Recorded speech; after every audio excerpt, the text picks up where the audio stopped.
भाषा और पाठ्यक्रम में हम मातृभाषा के महत्व के बारे में पढ़ रहे थे। इससे पहले मैंने मातृभाषा के महत्व के बारे में बताया है। मातृभाषा का महत्व,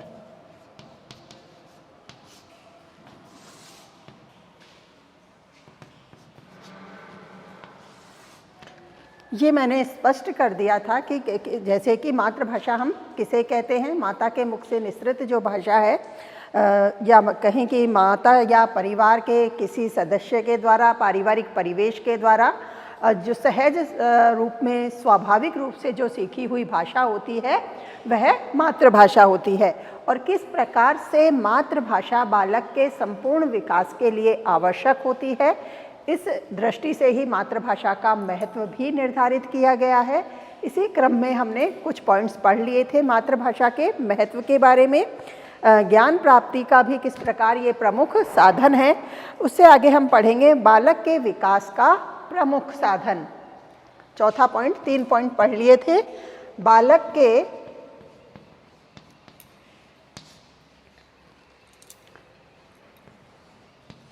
विकास का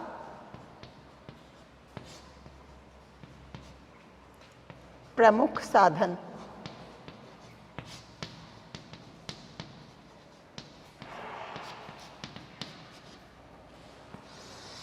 एक तरह से यदि हम बात करें कि जैसे बालक के विकास के लिए किस प्रकार से मातृभाषा आवश्यक है, क्योंकि मातृभाषा के माध्यम से ही बालक का सर्वांगीण विकास हो सकता है। जैसे सर्वांगीण विकास में हम सभी तरह के विकास की बात करते हैं, जैसे चारित्रिक विकास, मानसिक विकास,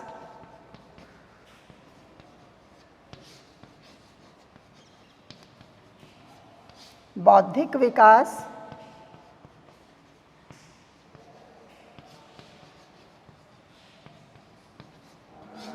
नैतिक विकास,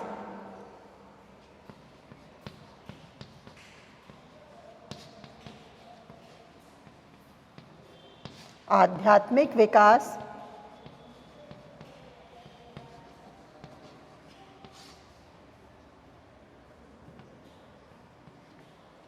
शारीरिक विकास,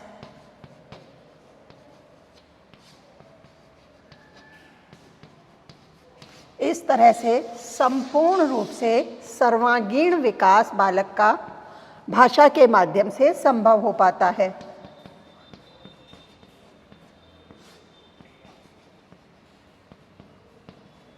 इस तरह से सर्वांगीण विकास बालक का मातृभाषा से संभव हो पाता है।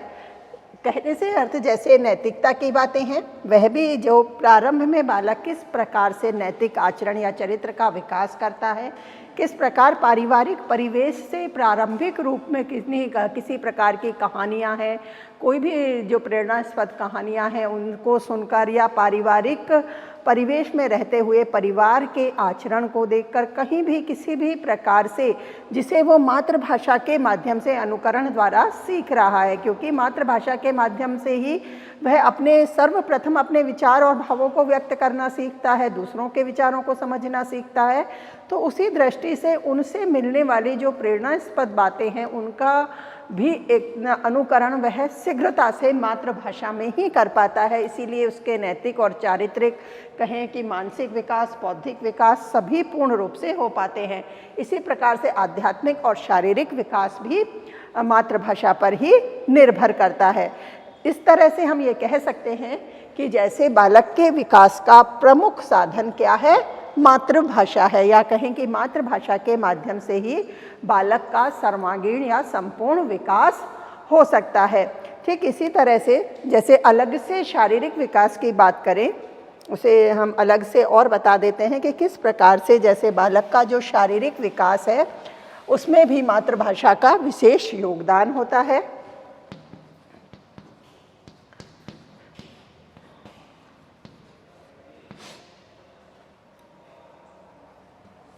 शारीरिक विकास,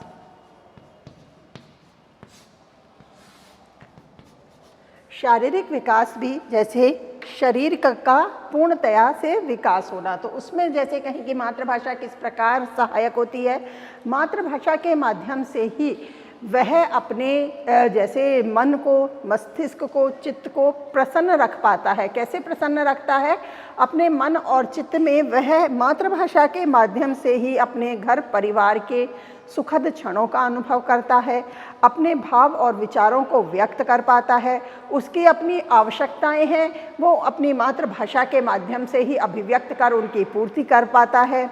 इसी तरह से यह कहें कि जैसे संगीत है, कुछ ध्वनियाँ हैं, या कहें कि प्रारंभिक रूप में जो लोरियां गाकर माता उसे सुलाती है, निद्रा मग्न करती है, तो नींद भी पूरी होना, एक तरह से पूर्णतः से शांत मन से, चित्त से नींद को भी पूर्ण कर पाना, तो ये भी एक तरह से क्या है, संपूर्ण रूप से शारीरिक विकास का आधार बनता है। तो पूर्णतः से चित्त को प्रसन्न रखना, पूर्ण रूप से मन व चित्त, मन और चित्त दोनों एक तरह से मातृभाषा से ही, मातृभाषा के माध्यम से ही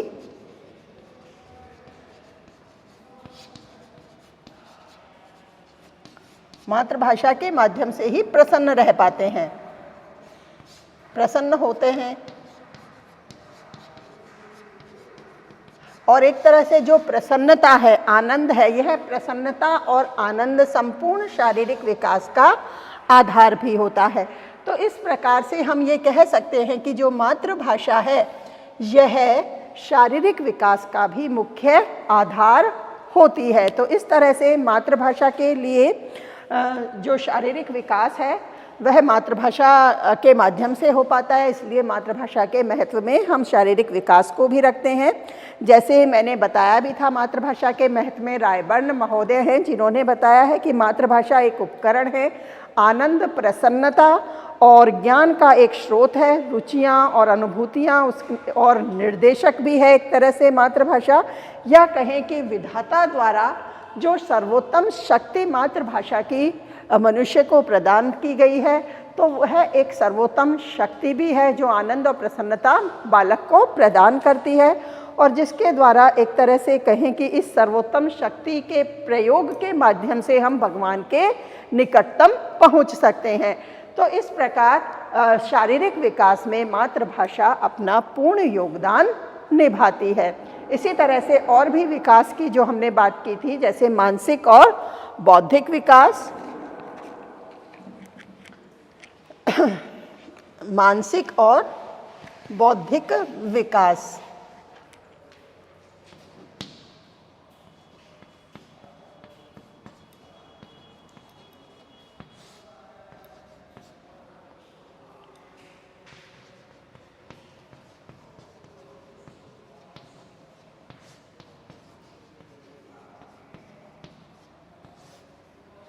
अब मानसिक और बौद्धिक विकास की बात करें तो जैसे हमने अभी शारीरिक विकास की बात की है, ठीक इसी प्रकार से मानसिक और बौद्धिक विकास में भी मातृभाषा सहयोग करती है, क्योंकि बालक की स्वयं की एक अपनी विचार शक्ति होती है, क्योंकि उसके अपने विचार होते हैं, अपनी विचार करने की उसकी एक शक्ति होती है। तो इस विचार शक्ति को दृढ़ता जो मिलती है, जो दृढ़ता प्राप्त होती है, वो किससे होती है? मातृभाषा से ही प्राप्त होती है, क्योंकि मातृभाषा के माध्यम से ही, जैसा कि अपन बार बार इस बात को बोलते आ रहे हैं, समझते आ रहे हैं कि किस प्रकार से अपने भावों को, अपने विचारों को, अपने उद्गारों को वह मातृभाषा के माध्यम से ही व्यक्त कर पाता है। तो मातृभाषा के माध्यम से ही वह अपने मस्तिष्क में आने वाले जो विचार हैं उनको दृढ़ कर पाता है। एक तरह से उसके विचार हैं, उनका मातृभाषा के माध्यम से अटूट संबंध होता है, अटूट विश्वास उस पर होता है, और इसी संबंध से जैसे जो और भाषा के उसके दिमाग में और भी भाषा से संबंधित जो विचार आते हैं, नए नए भावों को, नए नए विचारों को, नई भाषा संबंधी और भी विचारों को वह मस्तिष्क में जन्म देता है या उन कई तरह के जो विचार उसके मस्तिष्क में जन्म लेते हैं वो मातृभाषा के माध्यम से ही दृढ़ हो पाते हैं। और एक दूसरे के कहें कि ये जैसे जो विचार शक्ति है, तो यह विचार और भाषा दोनों एक दूसरे के पूरक भी होते हैं। वास्तव में यह कहें कि जैसे जो मानसिक विकास है, उस मानसिक विकास की और बौद्धिक विकास की कल्पना विचार शक्ति के बिना नहीं की जा सकती। जैसा कि मैंने पहले बताया भी है, जो महात्मा गांधी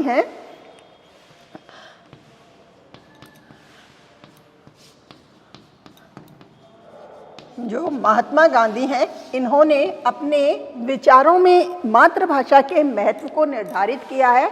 इन्होंने बुनियादी शिक्षा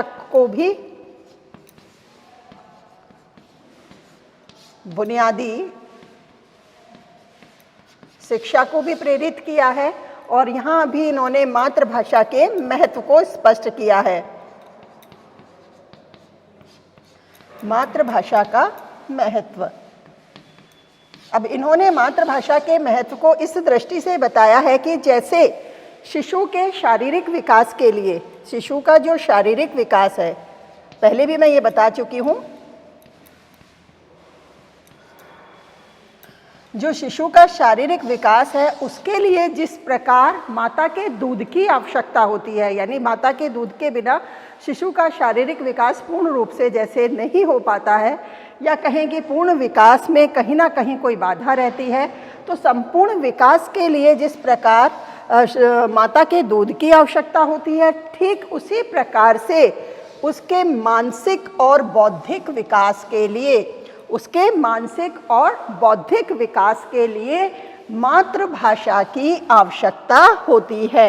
यानी मातृभाषा शिशु के मानसिक और बौद्धिक विकास के लिए उतनी ही आवश्यक है जितनी शिशु के शारीरिक विकास के लिए उसकी माता का दूध आवश्यक होता है। तो इस तरह से, इस दृष्टिकोण से भी हम ये बता सकते हैं कि जो मानसिक और बौद्धिक विकास है शिशु का या कहें बालक का, वह मातृभाषा पर भी निर्भर करता है।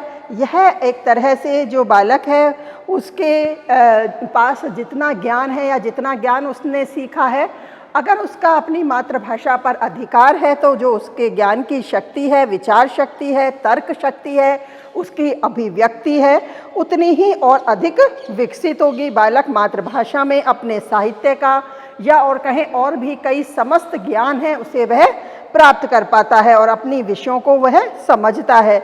जितना अधिक कोई व्यक्ति जिस विषय के बारे में अध्ययन करता है, जितना सीखता है, जितने विचार उससे ग्रहण करता है, जितनी तर्क शक्ति और अभिव्यक्ति, उसकी अभिव्यक्ति और तर्क शक्ति सक्षम होती है या सशक्त होती है, उतना ही उसका मानसिक और बौद्धिक विकास भी क्या होता है, गतिशील होता है। तो इस दृष्टि से हम ये बता सकते हैं कि मातृभाषा का महत्व मानसिक और बौद्धिक विकास बालक का करने में भी विशेष योगदान प्रदान करता है। इसी तरह से जैसे मातृभाषा के मानसिक और बौद्धिक विकास के लिए और भी राइटर्स हैं, जैसे रायबर्न हैं, इन्होंने भी बताया कि जैसे बौद्धिक जीवन का विकास ज्ञान में वृद्धि, अभिव्यक्ति की क्षमता का विकास, सृजनात्मकता तथा उत्पादन क्षमता का विकास, यह सब भी मातृभाषा पर जैसे निर्भर करता है, क्योंकि मातृभाषा शिक्षण ही एक तरह से हमारे बालकों का, हमारे विद्यार्थियों का, हमारे छात्रों का बौद्धिक विकास कर पाने में सक्षम होती है। इसी तरह से एनी बेसेंट हैं, इन्होंने भी मातृभाषा के महत्व को निर्धारित किया है। देखो रायबर्न, महात्मा गांधी को बता दिया है मैंने, इसी तरह से रायबर्न को बताया है। एनी बेसेंट हैं, उन्होंने भी मातृभाषा के महत्व को स्वीकार किया है। इसी तरह से रविंद्रनाथ टैगोर हैं, देखो एक हो गया, 2 3 4 बता देती हूँ। ऐसे रविंद्रनाथ टैगोर हैं,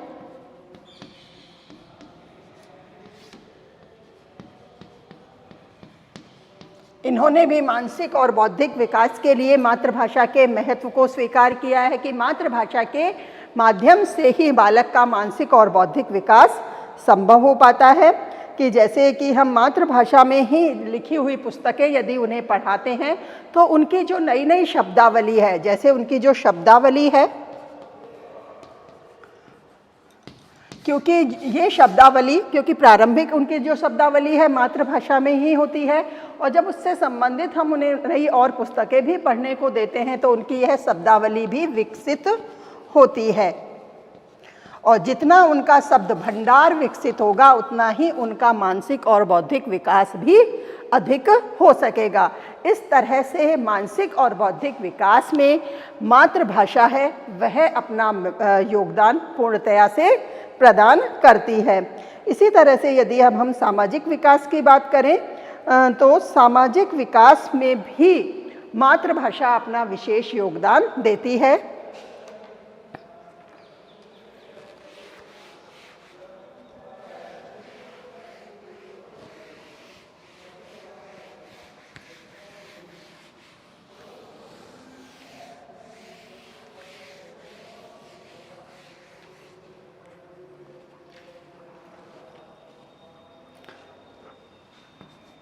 सामाजिक विकास,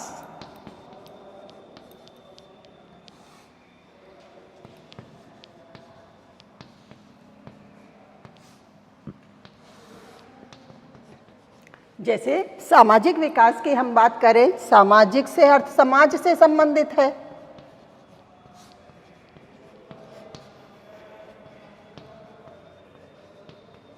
अब समाज से संबंधित है तो स्वाभाविक रूप से समाज जो है वो व्यक्तियों का समूह है,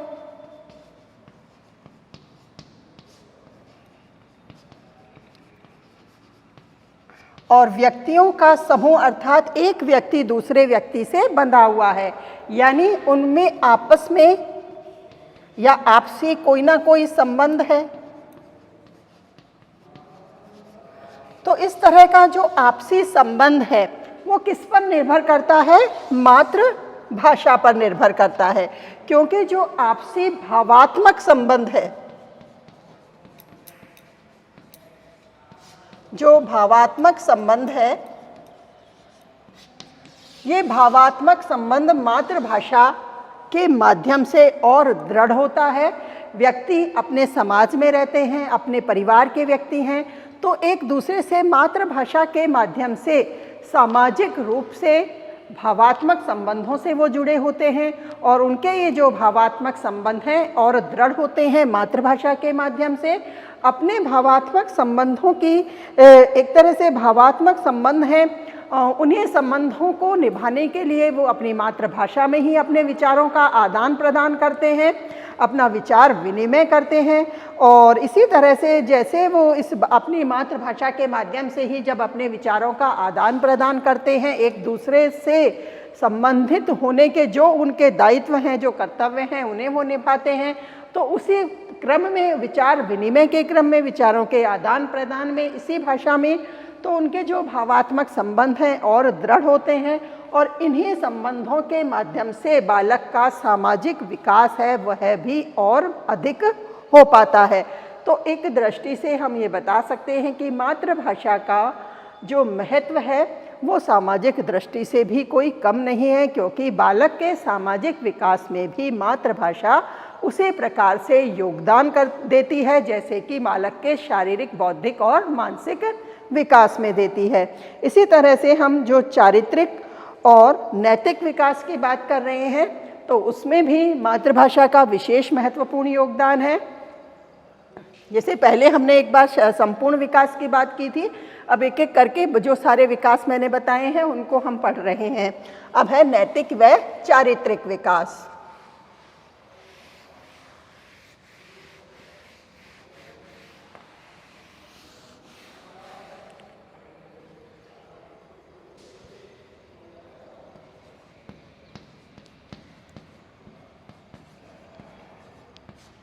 नैतिक व चारित्रिक विकास।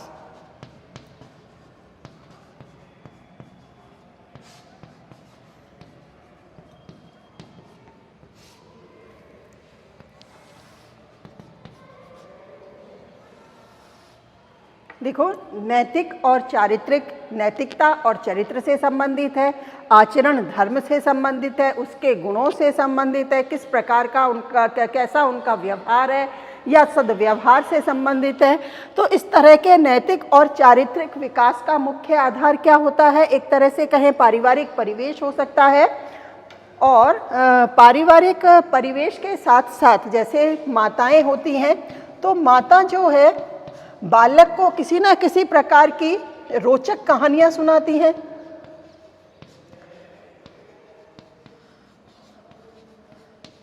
रोचक कहानियां जब बालक सुनता है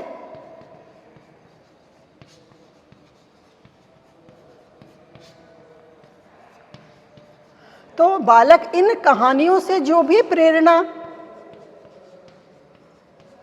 कोई भी प्रेरणा है, कोई संदेश है, या उनके जैसे कहानियों में जो भी पात्र आ रहे हैं, उन पात्रों के जो गुण धर्म हैं,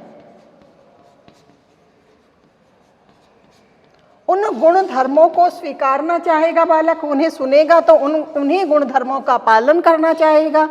वह स्वयं अपने जीवन में उन्हीं गुणों को उतारने का प्रयास करेगा। रोचक प्रेरणास्पद कहानियां माता द्वारा सुनाई जाती हैं, माता के द्वारा सुनाई जा सकती हैं, दादा दादी के द्वारा सुनाई जा सकती हैं, या घर परिवार में और भी जो सदस्य हैं जो उन्हें इस तरह के प्रेरणास्पद कहानियां या और कोई भी घटनाएं हो सकती हैं, या किसी न किसी प्रकार की कहानियों के अलावा लेख है, नाटक हैं, कविता है, बहुत सारी चीज़ें हो सकती हैं जो बालक को प्रेरणा दे सकें।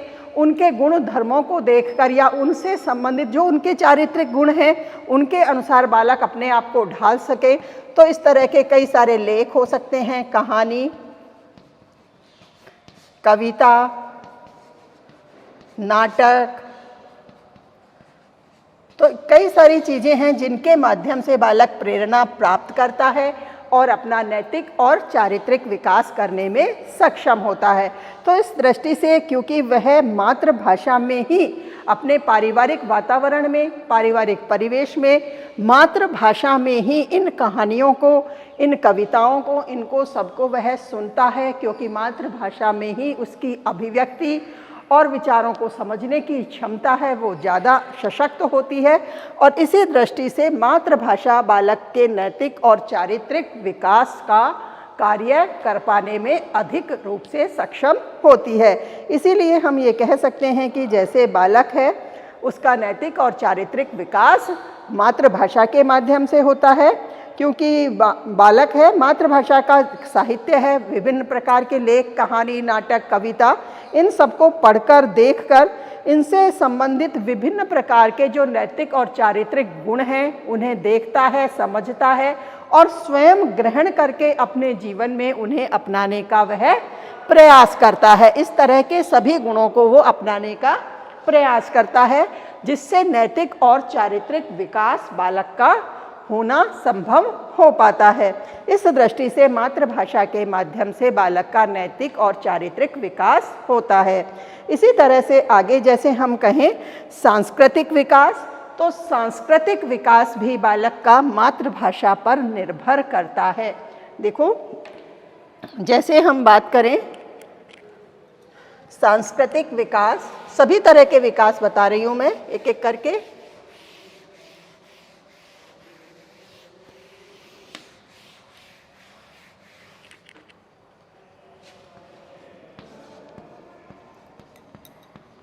सांस्कृतिक विकास,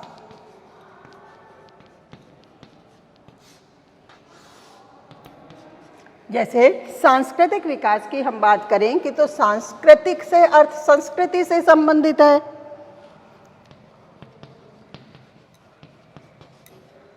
संस्कृति से संबंधित,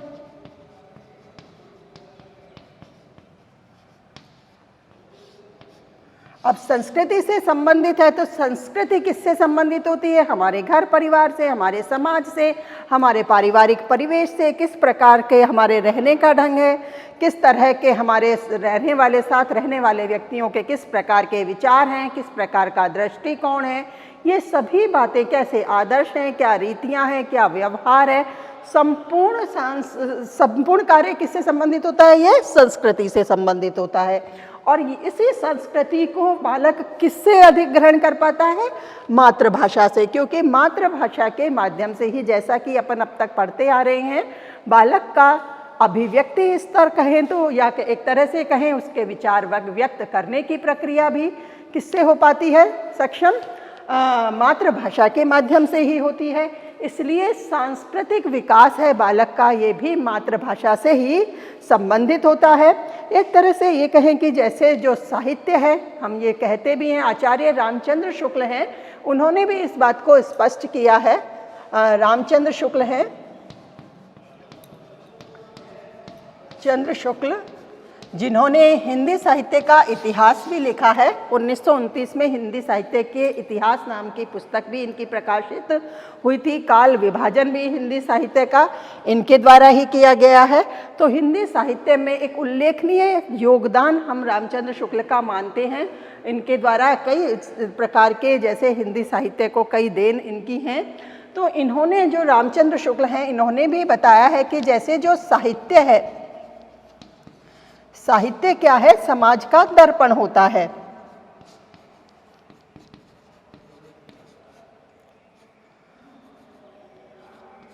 दर्पण होता है।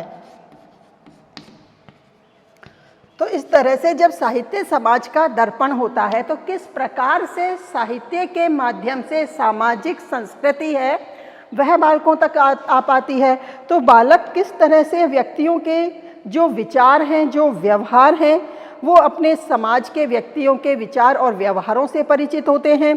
समाज के रीति रिवाज और भी कई तरह के, जैसे उनके मूल्य हैं, मान्यताएं हैं, उनके व्यक्तियों के अपने व्यवहारों के साथ उनके अनुभव भी हैं, उनसे बालक परिचित होते हैं। समाज के कई तरह के रीतियों से, कई तरह के उनके रहन सहन के ढंग हैं, उनके व्यवहार हैं, उनसे भी परिचित होते हैं। तो यह सब परिचय जैसे उसके अपनी मातृभाषा में होता है, और अपनी मातृभाषा के साहित्य का अध्ययन कर वह अपने देश की परंपराओं, आदर्शों, मूल्यों, मानदंडों को और रहन सहन के तरीकों को, और कई सारी मान्यताएं हैं, इन सभी को वह ग्रहण करता है। तो क्योंकि मातृभाषा में ही इन सब चीज़ों को वह सीखता है जो कि सभी संस्कृति से संबंधित हैं। तो इस तरह से संस्कृति से संबंधित समस्त बातों को, जैसे कि जो मैं बता रही हूँ, जैसे मानो समस्त उसके आदर्श हैं जो उसके समाज के व्यक्तियों के हैं, जैसे समाज से संबंधित जो व्यक्ति हैं उनके आदर्श हैं, उनके विचार हैं, उनका व्यवहार है, उनके मानदंड हैं, मान्यताएं हैं, इन सभी से बालक परिचित होता है और उन्हें वह सीखने का प्रयास करता है, उन्हीं के अनुसार अपने जीवन में आचरण भी करता है, उन्हीं का वह अनुकरण भी करता है। तो इस तरह से ठीक हम ये बता सकते हैं कि अपनी संस्कृति से संबंधित वह अपना विकास कर पाता है। किसके माध्यम से कर पाता है? मातृभाषा के माध्यम से। मातृभाषा के माध्यम से ही वह इन सभी मानदंडों का अध्ययन करता है और वह सीखता है कि किस प्रकार से उसके सामाजिक जो सामाजिक लोग हैं या समाज में रहने वाले उसके साथ जो लोग हैं व्यवहार करते हैं, और उसी प्रकार का व्यवहार व आचरण वह स्वीकार करता है। इस दृष्टि से हम ये बता सकते हैं कि बालक का सांस्कृतिक विकास भी पूर्ण रूप से मातृभाषा पर निर्भर करता है। ठीक इसी प्रकार से जैसे जो जाकिर हुसैन हैं, इन्होंने भी अपने रिपोर्ट में ये बताया है कि मातृभाषा बालकों को अपने पूर्वजों के विचारों, भावों और महत्वाकांक्षाओं की समृद्ध थाती से परिचित करवाने का सबसे महत्वपूर्ण साधन है। तो हम ये बता सकते हैं कि सबसे महत्वपूर्ण साधन मातृभाषा ही है, और मातृभाषा के माध्यम से बालक का पूर्ण रूप से सांस्कृतिक विकास भी हो पाता है। इससे पहले भी मैंने कई जो और बालक का सर्वांगीण विकास है, सभी विकासों को एक एक क्रम से अलग अलग रूप से मैंने समझाया है। और भी जो मातृभाषा का विकास, मातृभाषा के माध्यम से बालक का किस प्रकार से पूर्ण विकास होता है, या और भी जो मातृभाषा के माध्यम से और भी क्या इसका महत्व है, इसको हम आगे कल पढ़ेंगे।